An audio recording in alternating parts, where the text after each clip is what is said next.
పాపమోచిని ఏకాదశి. ఏకాదశులు చాలా పవిత్రమైనవి. ధాన్యాలు తీసుకోకుండా ఉపవాసం ఉండాలి. రోజులో ఎక్కువ భాగం మనం భగవంతుని యొక్క నామస్మరణలో ఉండాలి. అన్ని ఏకాదశులు గొప్పవే. ప్రతి 15 రోజులకు ఒక ఏకాదశి వస్తూ ఉంటుంది. సంవత్సరంలో 24 ఏకాదశులు వస్తాయి. పురుషోత్తమ మాసంలో 2, అంటే అది అధిక మాసంలో ఆ 2 ఏకాదశులు కలుపుకొని మొత్తం 26 ఏకాదశులు. వాటి యొక్క లిస్ట్ ఇలా ఉంది. మనం ఇంతకుముందు కూడా దీని గురించి చెప్పుకున్నాం. ఈరోజు మనము పాపమోచిని ఏకాదశి గురించి తెలుసుకున్నాం. పాపమోచిని ఏకాదశి పాల్గొన మాసం కృష్ణపక్షంలో వస్తుంది అన్నమాట.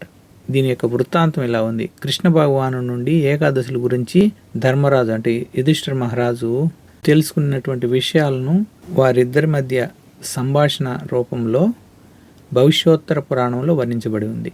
ధర్మరాజు కృష్ణ భగవానుని ప్రశ్నిస్తారు. ఓ ఆదిదేవ జగదీశ్వర కృష్ణ, పాల్గొన మాసం కృష్ణపక్షంలో వచ్చే ఏకాదశి మహిమను నాకు చెప్పవలసిందిగా కోరుతున్నాను. ఆ ఏకాదశి పాటించే విధానాన్ని, పరమ మంగళకరమైనటువంటి ఆ ఏకాదశి గురించి వివరంగా తెలియజేయండి అని అడుగుతారనమాట. కృష్ణ భగవానుడు సమాధానం చెప్తూ, ధర్మరాజా, నీవు అడిగిన వివేకపూర్ణమైనటువంటి ప్రశ్న నిజానికి అందరికీ ఎంతో లాభదాయకమైనది. ఆ ఏకాదశి పేరు పాపమోచిని ఏకాదశి. దాని యొక్క మహిమను ఇప్పుడు విను. పురాతన కాలంలో ఈ ఏకాదశి మహిమను లోమశముని మాందాతకు వివరించాడు. ఈ ఏకాదశి పాల్గొన మాసం కృష్ణపక్షంలో వస్తుంది. ఇది సకల పాపాలను హరిస్తుంది, జీవుని పిశాచి జీవితాన్ని నశింపజేస్తుంది, అష్టసిద్ధులను ప్రసాదిస్తుంది. లోమశముని చెప్పినటువంటి వివరాలు ఈ విధంగా ఉన్నాయి. దేవతల కోశాధిపతి అయిన కుబేరునికి ఒక రమ్యమైన పుష్పవనం ఉండేది. దాని పేరు చైత్రరథం. నిత్య వసంత ఫలితముగా అక్కడ వాతావరణం ఆహ్లాదకరంగా ఉండేది. గంధర్వులు, కిన్నెరులు వంటి వాళ్ళు అక్కడికి వచ్చి క్రీడించేవాళ్ళు. ఇంద్రాది దేవతలు కూడా అక్కడికి వచ్చి వ్యవహరించేవాళ్ళు. అదే వనంలో మేధావి అనే శివభక్తుడు తపస్సు చేసుకునేవాడు. ఒకసారి అప్సరసలు ఆయన నిష్టను భంగపరిచేదాని కోసం ప్రయత్నించారు. వారిలో మంజుఘోష అనే అప్సరస ముని మనస్సును హరించడానికి ఒక పన్నాగం పన్నింది. ఆమె ముని ఆశ్రమానికి దగ్గరలోనే ఒక చిన్న కుటీరాన్ని నిర్మించుకొని తీయని గొంతుతో వీణ మీటుతూ గీతాలాపన చేయసాగింది. శరీరానికి చందనాన్ని అల్లుకొని మెడలో సుగంధ పుష్పమాలను ధరించి తీయగా పాడుతున్న మంజుఘోషను చూసి శివవైరి అయిన మన్మధుడు కూడా మునిని జయించడానికి ప్రయత్నం చేశాడు. పూర్వం ఒకసారి శివుడు మన్మధుడిని కాల్చి భస్మం చేశాడు కదా. కాబట్టి ఆ శత్రుత్వాన్ని గుర్తుంచుకొని అతన్ని ఏమి చేయలేడు శివభగవానుని. కాబట్టి శివభగవానుని పరమభక్తుడైనటువంటి మేధావి ముని యొక్క తపస్సును భగ్నం చేయాలనే ఉద్దేశంతో మన్మధుడు ముని మనసులో ప్రవేశించాడు. తెల్లని యజ్ఞోపవీతాన్ని ధరించి చ్యవన ఋషి ఆశ్రమంలో నివసిస్తున్న మేధావి ఋషి అప్పుడు 2వ మన్మధుడిగా అప్పుడు మంజుఘోష అతని చెంతకు చేరింది. అది చూసి మేధావి కూడా కామ పీడితుడై తన దైవాన్ని మరిచాడు. ఆ విధంగా శివభక్తిని విడిచి అతను ఆ వనిత సాంగత్యంలో మునిగి రేయింపగుళ్ళనే మర్చిపోయాడు. ఆ కామ కలాపాల్లోనే అనేక సంవత్సరాలు దొల్లిపోయాయి. ముని తన స్థితి నుండి పతనం చెందాడని గుర్తించిన మంజుఘోష తిరిగి తన లోకానికి వెళ్ళిపోవాలని నిశ్చయించుకుంది. అదే విషయాన్ని ఆమె మేధావితో చెప్పి తన లోకానికి వెళ్ళిపోవడానికి అనుమతి ఇవ్వమని కోరింది. అప్పుడు మేధావి ఋషి, రమణి, నీవు నా దగ్గరకు వచ్చింది ఈ సాయంత్రమే కదా, ఈ రాత్రికి ఇక్కడే ఉండి రేపొద్దున్నే వెళ్ళిపో అన్నాడు. మునికి భయపడి మంజుఘోష సరేనని చెప్పి మరికొన్ని సంవత్సరాలు అక్కడే ఉండిపోయింది. ఈ రకంగా ఆ అప్సర 57 సంవత్సరాల 9 నెలల 3 రోజులు మునితో గడిపినప్పటికీ అదంతా కేవలము ఒక రేయిలో సగభాగంగానే తోచసాగింది. తిరిగి మంజుఘోష తన ఇంటికి వెళ్ళడానికి అనుజ్ఞను కోరింది. మేధావి ఋషి అందుకు సమాధానం చెప్తూ, రమణి, నా మాటలు విను. ఇది కేవలం ప్రాతకాల సమయం. నేను ప్రాతకాల విధులు పూర్తి చేసుకునేంత వరకు ఉండు అన్నాడు. అందుకు మంజుఘోష నవ్వి, మహర్షి, మీ ప్రాతకాల విధులు పూర్తి కావడానికి ఇంకెంత సమయం పడుతుంది? ఇంకా మీరు అవి పూర్తి చేయలేదా? ఇప్పటికే నా సాంగత్యంలో మీరు అనేక సంవత్సరాలు గడిపివేశారు. ఇప్పటికైనా సమయం యొక్క విలువ తెలుసుకోండి అని అన్నది.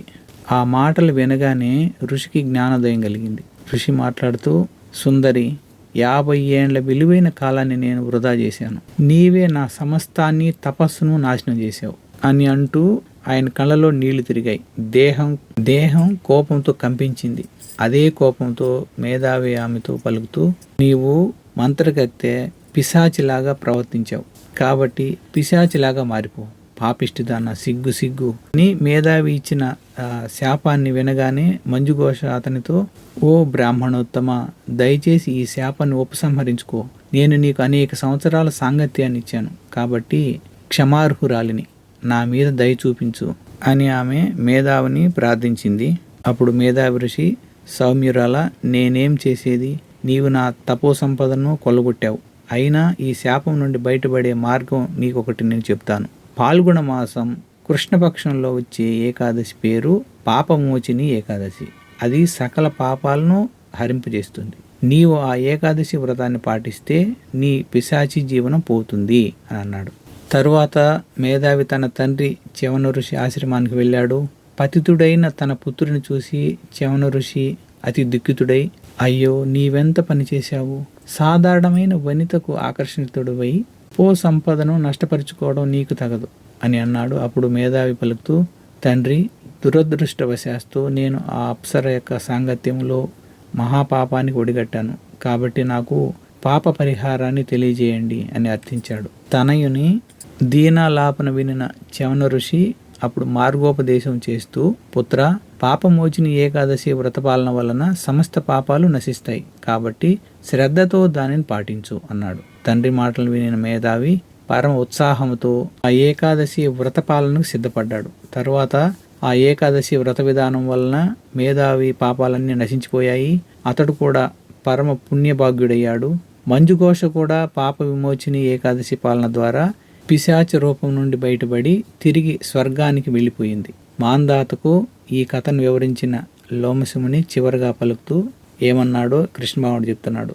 రాజా, ఈ పాపమోచని ఏకాదశి వ్రతపాలన చేత సమస్త పాపాలు నశిస్తాయి. ఈ ఏకాదశి వ్రత మహాత్యాన్ని చదవడము, వినడము వలన సహస్ర గోదాన ఫలితం లభిస్తుంది. ఈ వ్రతపాలన ద్వారా బ్రహ్మహత్యా పాతకము, భ్రూణహత్యా పాతకము, మదిరపాన పాతకము, గురుపత్ని సంగమ పాతకము వంటి సకల పాపాలు సమూలంగా నశిస్తాయి అని అన్నాడు. కాబట్టి సారాంశం ఏమనగా, ఈ ఏకాదశి పరమ మంగళకరమైనది, సకల పాపాల్లోనూ పోగొడుతుంది. కాబట్టి ప్రతి ఒక్కరూ ఈ ఏకాదశి వ్రతపాలన చేయాలి. అలా మనం ఈ పాపమోచిని ఏకాదశి వ్రతపాలన చేసేటువంటి భాగ్యాన్ని మనకు ప్రసాదించమనేసి గురుదేవుల యొక్క పాదాలు పట్టుకొని, అదేవిధంగా కృష్ణ భగవాన్ యొక్క పాదాలు బట్టి వేడుకున్నాం. మనం అందరము కూడా ఈ పాపమోచిని ఏకాదశి వ్రతాన్ని పాటిద్దాం, మనం తరిద్దాం. మన చుట్టుపక్కల వారి దగ్గర కూడా ఈ వ్రతాన్ని పాటించేటట్లు చేద్దాం, వాళ్ళను తరింపజేద్దాం, మనం తరిద్దాం, అందరినీ తరింపజేద్దాం. ఆ భాగ్యాన్ని మనకు కలిగించమని కృష్ణ భగవాన్ని గురుదేవుల యొక్క పాదాలను పట్టుకొని వేడుకున్నాం. హరే కృష్ణ కృష్ణ కృష్ణ హరే హరే, హరే రామ రామ రామ హరే హరే. పాపమోచిని ఏకాదశి వ్రత పాలనకి జై. జగద్గురు శ్రీల ప్రభుపాదికి జై. అనంతకోటి వైష్ణవ భక్త బృందకి జై. నితాయ్ గౌర్ ప్రేమానందే. హరి హరి బోల్.